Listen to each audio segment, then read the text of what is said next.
Hello friends, welcome back to my channel. This is your friend Deepak Kalra and आज की video में हम बात करेंगे जीआईसी गारंटेड इन्वेस्टमेंट सर्टिफिकेट के बारे में। पहले मैं बता दूं आपको, जहां मैं आज ये वीडियो शूट कर रहा हूं ये मेरे घर का बैकयार्ड है जहां मैं रहता हूं। सो अभी वेदर धीरे धीरे इम्प्रूव हो रहा है, तो it is very comfortable to sit here and talk to you guys. तो let's start the video with this information of GIC. Actually मेरे बहुत सारे फ्रेंड्स हैं एंड जो लोग फर्दर प्लान कर रहे हैं आने का, they have been calling me and posting asking me questions on the Instagram and Facebook कि गारंटेड इन्वेस्टमेंट सर्टिफिकेट क्या है, क्या करना चाहिए, कौन से बैंक में खुलवाना चाहिए। So I am preparing this video just to let you know guys कि क्या होता है, आपको क्या करना चाहिए और उसके बाद यहाँ आने के बाद उसका जीआईसी का क्या यूज़ होता है। तो जीआईसी इज़ जनरली व्हाट हम इंडिया में जो फिक्स डिपॉजिट करते हैं, एक टाइप का डिपॉजिट ही है। सिर्फ डिफरेंस इतना ही है इंडिया और यहाँ में कि जीआईसी में इंडिया में जब आप एफडी करते हैं, आपके पास कुछ भी पैसा आता है तो इंडिया में आपको 5%, 6%, किसी बैंक में 6.5% इंटरेस्ट मिलता है। बट यहाँ पे इंटरेस्ट बहुत कम मिलता है। एक साल के लिए अगर आप अपना जीआईसी कराते हैं तो आप रफली पूरे साल में आपको $60 से $70 का इंटरेस्ट मिलता है। तो जीआईसी का पर्पज़ क्या है? जब आप स्टडी परमिट अप्लाई करते हैं तो it is very mandatory as per government of Canada to have a GIC generally minimum $10,000 का होता है, जो आप ऑप्शंस है बैंक्स के उनसे करा सकते हैं। आप अगर स्टडी परमिट अप्लाई करें तो इट इज़ मैंडेटरी कि आपके पास जीआईसी सर्टिफिकेट हो, नहीं तो आपका वीज़ा आपको नहीं मिलेगा। तो जीआईसी का यूज़ क्या है? जीआईसी का पर्पज़ यही है कि गवर्नमेंट इंश्योर करना चाहते हैं कि यहाँ आने के बाद, कनाडा में जब आप आ जाते हैं, आने के बाद एटलीस्ट फॉर 1 ईयर आप अपने एक्सपेंसेस मैनेज कर सकते हैं। आपके पास उतने फंड्स हैं कि आप अपने एक्सपेंसेस मैनेज कर पाएँ। तो आपके पास ऑप्शंस क्या-क्या हैं जीआईसी को, मतलब जीआईसी ओपन करने के लिए इंडिया में? There are 4 options which I have seen so far. एक तो 2 बैंक्स इंडिया के हैं, SBI Canada and ICICI Canada, वहाँ से आप ऑनलाइन अपनी जीआईसी कर सकते हैं। 2 कैनेडियन बैंक्स हैं, एक सीआईबीसी एंड स्कॉशिया बैंक्स। मेरी पर्सनल एडवाइस है कि जो मैंने मिस्टेक की थी कि मैंने आईसीआईसीआई कनाडा के साथ जीआईसी किया था, बिकॉज़ उस टाइम शायद स्कॉशिया और सीआईबीसी ज़्यादा टाइम ले रहे थे, तो मेरा ऑलरेडी स्टडी परमिट डिले हो रहा था। तो मैंने आईसीआईसीआई बैंक कनाडा को कांटेक्ट किया था, उन्होंने 3 दिन में मेरा जीआईसी इशू कर दिया था। But I will tell you guys कि आप अगर कोशिश कर सकते हैं तो you only go with 2 options which is already available in Canada too, CIBC और स्कोशिया बैंक के साथ अपना आप जीआईसी कीजिए।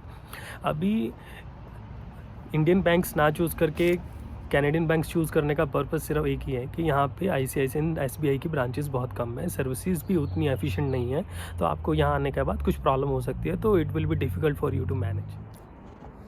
तो लोग जनरली मेरे से पूछते हैं सीआईबीसी और स्कोशिया बैंक में क्या डिफरेंस है, कौन से बैंक में हमको अपनी जीआईसी करानी चाहिए।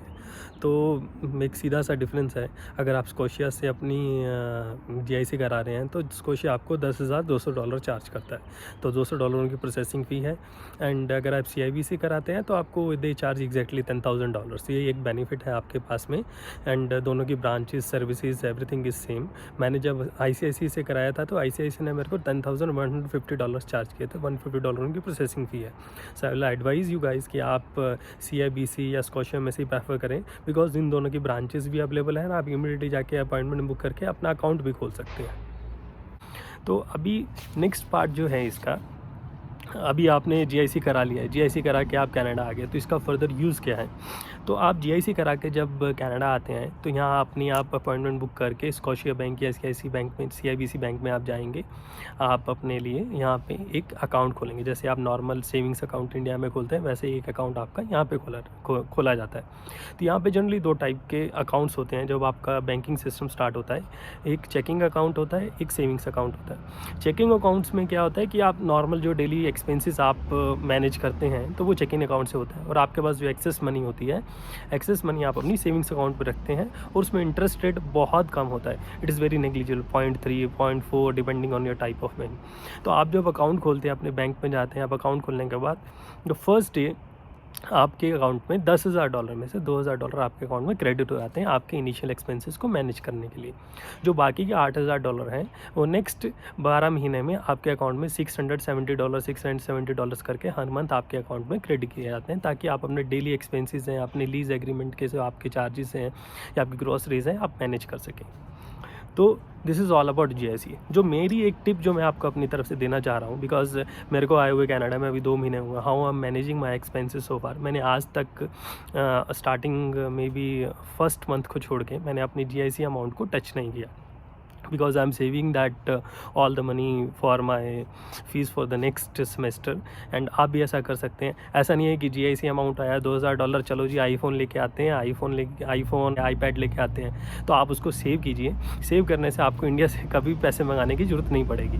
और जो मैं करता हूँ, मैं जो अपनी जॉब करता हूँ, पार्ट टाइम जॉब कर रहा हूँ अभी लीकर स्टोर में, उससे जो मेरे $1,000 या $1,200 जो मेरे बनते हैं, उससे मैं अपने मंथली एक्सपेंसेस मैनेज कर रहा हूँ। और मेरी जो GIC के जितना अमाउंट मंथली क्रेडिट होता है उसको मैं सेविंग्स में कर रहा हूँ। सो आप भी इस हिसाब से मैनेज कर सकते हैं अपने फंड्स को, and it will be very easy for you guys to manage all the things in the latter run.